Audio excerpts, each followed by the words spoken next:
Ghost ship. तो कहानी की शुरुआत में 1962 का सीन दिखाया जाता है, जहां पर हम इटालियन ओशियन में ग्राजा नाम के एक शिप को देख पाते हैं। इस शिप के डांस रूम में सभी पैसेंजर्स डांस कर रहे होते हैं और तभी हमें एक हाथ को दिखाया जाता है जो कि एक लीवर को ऊपर उठाता है। लीवर के उठते ही एक वायर की मदद से सभी के सभी लोग कट जाते हैं, जिसकी वजह से उनकी वहीं पर मौत हो जाती है। एक बच्ची जिसका नाम केटी है वो बच जाती है, क्योंकि उसकी हाइट काफी ज्यादा कम थी और वो वायर उसके सर के ऊपर से निकल जाता है। अब ये सारा खौफनाक मंजर देखने के बाद वो जोर से चिल्लाती है।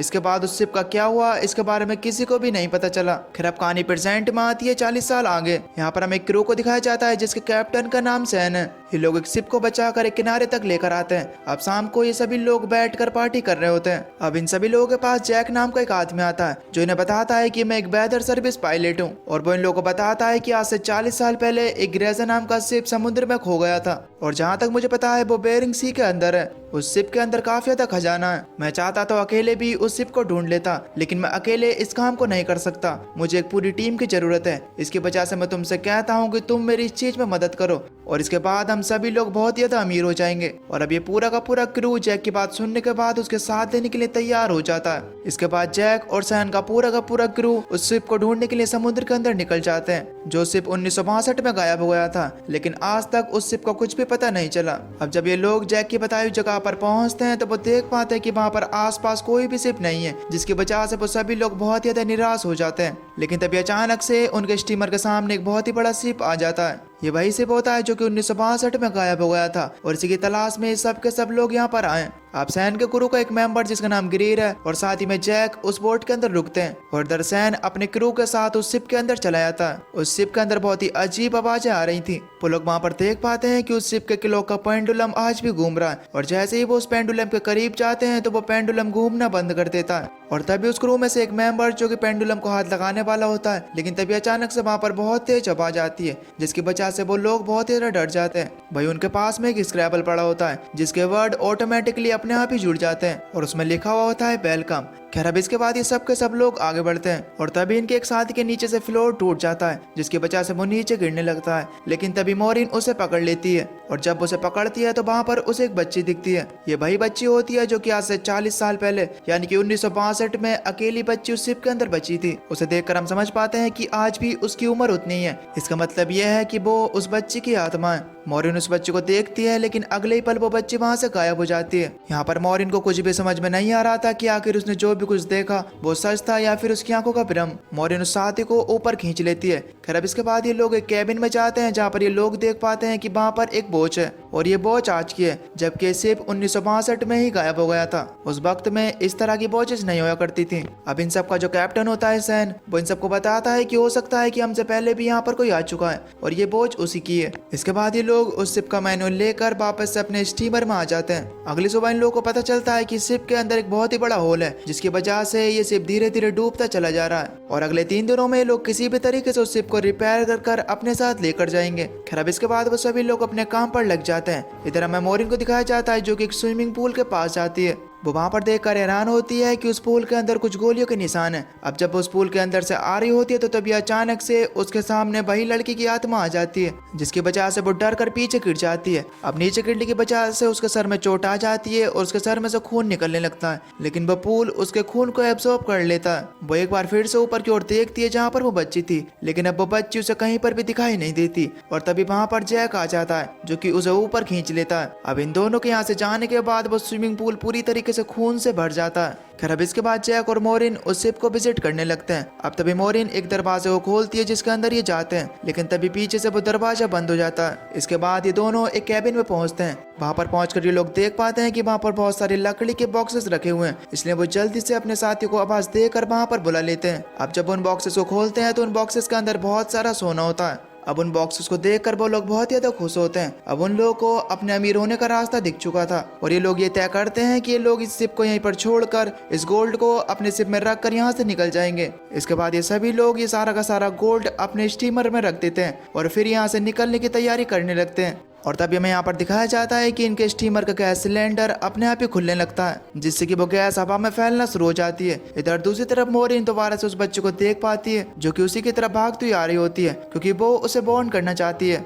वो उसे बताना चाहती है कि यहाँ पर खतरा है, लेकिन तभी अचानक से पीछे से कोई आकर उसे धकेल देता है और तभी मोरिन का साथी उस शिप के इंजन को ऑन कर देता है, जिसकी वजह से वहाँ पर एक बहुत ही बड़ा ब्लास्ट होता है जिसमें मोरिन के साथी की मौत हो जाती है। अब मोरिन यहाँ पर बहुत ज्यादा कंफ्यूज है कि आखिर वो बच्ची कौन है। मोरिन उस बच्ची के बारे में जानना चाहती है, इसलिए अब वो शिप के डेटा में पैसेंजर्स के नाम चेक करती है, जिसमें वो देख पाती है कि उस बच्ची का नाम केटी है। वो केटी के रूम में पहुंच जाती है जहां पर उसे केटी का स्केलेटन मिलता है। वो देख कर समझ जाती है कि अब तक वो जिस केटी को देख रही थी वो उस केटी की आत्मा है। वहीं इधर दूसरी तरफ हमें सोन को दिखाया जाता है जो कि कैप्टन के रूम में बैठा होता है और तभी उसके सामने कैप्टन की आत्मा आ जाती है जो कि उसे गिलास में अल्कोहल डालकर उसे पीने के लिए देती है। साथ ही वो उसे एक फोटो देता है जिसके अंदर एक शिप होती है। वो कैप्टन उसे बताता है कि आज से कई साल पहले यानी कि 1962 में हमने इस शिप को रेस्क्यू किया था जिसके अंदर से कई सारे सोने की पेटियां निकली थी और हम लोग उस सोने को अपने शिप ग्रेजा में ले आए थे, लेकिन इससे ठीक 2 दिन बाद हमारा शिप हमेशा के लिए गायब हो गया। इसके बाद कैप्टन की आत्मा सोन को एक और फोटो दिखाती है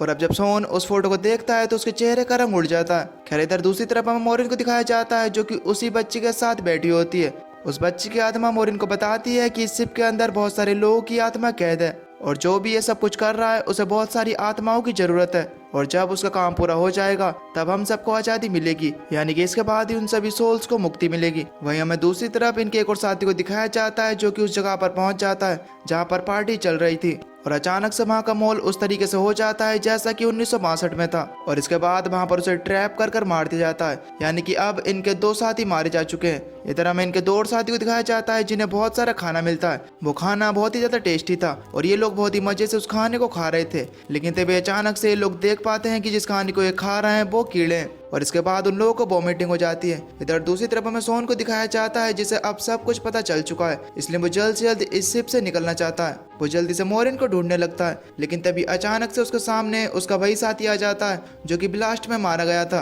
दरअसल ये उनके उस साथी का गोश्त है जो कि लगातार उसकी तरफ बढ़ रहा होता है। इधर दूसरी तरफ मोरिन भी उस जगह पर पहुंच जाती है जहां पर सोन है। सोन को मोरिन के चेहरे पर अपना वही साथी दिख रहा होता है जो कि अभी थोड़ी देर पहले गोश्त बनकर उसके पास आया था, इसलिए वो मोरिन के ऊपर अटैक कर देता है, लेकिन मोरिन उसे किसी तरीके से इंजर्ड कर देती है। हालांकि सोन उसे मारने वाला ही होता है कि तभी पीछे से जैक आकर उसे बचा लेता है और वो सोन पर अटैक कर उसे वहीं पर बेहोश कर देता है। जैक वही आदमी है जो कि इन सबको यहाँ पर लेकर आया है। अब इन लोगों को लग रहा होता है कि सोन दोबारा से उठकर इनके ऊपर हमला जरूर करेगा, इसलिए उन लोगों को सोन से खतरा है। अब इसलिए दोनों लोग उसे एक्वेरियम में बंद कर देते हैं। अब इसके बाद इनके 2 साथी भी इनके पास आ जाते हैं। अब इन लोगों को यहाँ पर समझ में आ चुका होता है कि यहाँ पर कुछ भी नॉर्मल नहीं हो रहा है और यहाँ पर इन लोगों को खतरा है, इसलिए ये लोग जल्द से जल्द इस शिप को रिपेयर करके यहाँ से निकलना चाहते हैं क्योंकि इनके पास दूसरा कोई रास्ता भी नहीं है। इनकी जो बोट होती है वो तो पहले ही ब्लास्ट हो चुकी है और इसके बाद ये लोग उस शिप को रिपेयर करते हैं।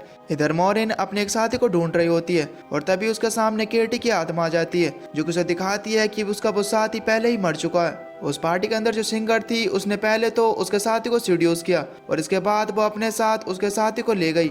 अब इसके बाद केटी की आत्मा मोरिन को 1962 का वो सारा दृश्य दिखाती है जिस दिन वो सारे लोग उस शिप के अंदर मारे गए थे। सबको वहाँ पर एक गैंग ने अलग अलग तरीके से मार दिया था जिसके अंदर केटी भी शामिल थी। इसके बाद वो गैंग जो कि यहाँ पर गोल्ड के लिए आई थी वो गोल्ड तक पहुँच जाती है, लेकिन वो सिंगर जो कि उस रूम में गाना गा रही थी जिस रूम में वो सब लोग मारे गए थे वो उनमें से एक को सीड्यूस कर लेती है और इसके बाद वो उसी के द्वारा उसके सारे साथियों को मरवा देती है। उस सिंगर के आंखों में लालच होता है और इसके बाद वो साथ में कोई मार देती है जिसने अपने ही साथियों को मारा था। अब उस सिंगर को वहाँ पर लगता है कि सारा गोल्ड उसका हो चुका है क्योंकि उस शिप में मौजूद सारे लोग अब मारे जा चुके थे, लेकिन तभी वहाँ पर वो आदमी आता है जो कि इस पूरे प्लान का मास्टरमाइंड है और वे सारे के सारे गोल्ड को हासिल करना चाहता है और वो वहाँ पर उस सिंगर को बहुत ही बुरी तरीके से मारता है। अब यहाँ पर कैटी मोरिन को उस आदमी का चेहरा दिखाती है जिसे देखकर मोरिन पूरी तरीके से घबरा जाती है क्योंकि वो आदमी और कोई नहीं बल्कि जैक है जो कि इन्हें सोने के लालच में यहाँ पर लेकर आया है। अब ये सब देखने के बाद मोरिन समझ जाती है कि उनका कैप्टन मोरिन पूरी तरीके से बेगुनाह है। वो उसे बचाने के लिए जल्दी से एक्वेरियम की तरफ भागती है,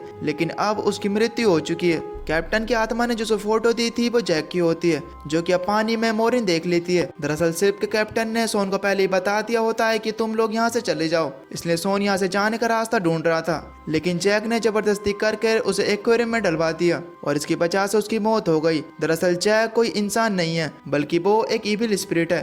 दरअसल जैक एक शैतान के लिए काम करता है और वो उसी के लिए इस शिप के अंदर सभी आत्माओं को कैद कर रखता है। जैक नए नए लोगों को सोने का लालच देकर इस शिप के अंदर बुला कर लाता है और इसके बाद वो उन्हें मारकर उनकी आत्माओं को यहाँ पर कैद कर लेता है और अब मोरिन के क्रू को मारकर उनकी आत्माओं को भी यहाँ पर कैद करना चाहता है। खैर अब इसके बाद मोरिन अपने एक साथी से कहती है कि तुम्हें जैक पर नजर रखनी होगी, मैं अपने एक साथी को ढूंढने के लिए जा रही हूँ। अब जब मोरिन वहाँ पर पहुंचती है तो पता चलता है कि जैक ने उसे भी मार दिया है। इधर दूसरी तरफ हमें मोरिन को उस साथी को दिखाया जाता है जिसे मोरिन ने कहा था कि वो जैक पर नजर रखे।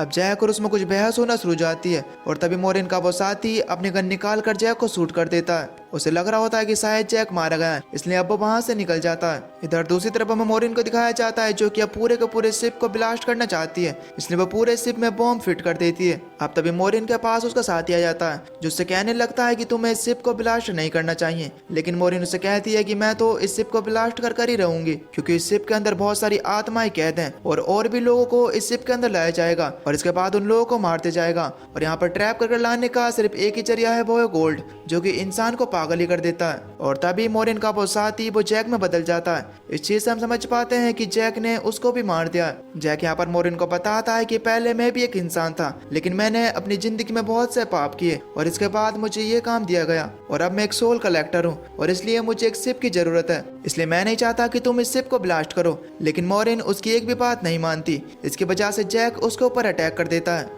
लेकिन मोरिन एक एरो की मदद से उसे घायल कर देती है और इसके बाद वो उस एरो की मदद से उस रिमोट पर निशाना लगाती है और खुद उस शिप पर से कूद जाती है और इसके बाद वो शिप वहाँ पर ब्लास्ट हो जाता है और अब मोरिन पानी के अंदर उस शिप के अंदर फंस चुकी है। लेकिन तभी वहाँ पर केटी की आत्मा आती है जो कि मोरिन को उस शिप से बाहर निकलने का रास्ता दिखाती है। मोरिन बड़ी मुश्किल से उस शिप से बाहर निकलती है और तभी वो वहाँ पर देख पाती है कि उस शिप के अंदर जितनी भी सोल्स कैद होती हैं और वो सोल्स अब अपनी दुनिया में जा रही हैं और उन सोल्स के अंदर केटी की भी सोल्स होती है। दरअसल यहाँ पर जितनी भी सोल्स थी वो जैक की गुलाम थी क्योंकि जैक ने यहाँ पर उन्हें कैद कर रखा हुआ था। सिर्फ केटी की सोल उसकी गुलाम नहीं बन पाई क्योंकि केटी की सोल बहुत ही ज्यादा पवित्र थी। मोरिन अब एक बॉक्स के सहारे उस समुद्र में तैरती रहती है और अब सुबह होने पर वो एक शिप तक पहुंच जाती है और इसके बाद वो शिप उसे रेस्क्यू कर लेता है। अब जब मोरिन को बोट पर लाया जाता है तो वो अपनी एम्बुलेंस में से देख पाती है कि जैक अभी भी जिंदा है और उस शिप का जितना भी गोल्ड था वो उस गोल्ड को अब एक दूसरे शिप में ट्रांसफर कर रहा है ताकि वो उस गोल्ड के लालच में और भी लोगों को मार सके।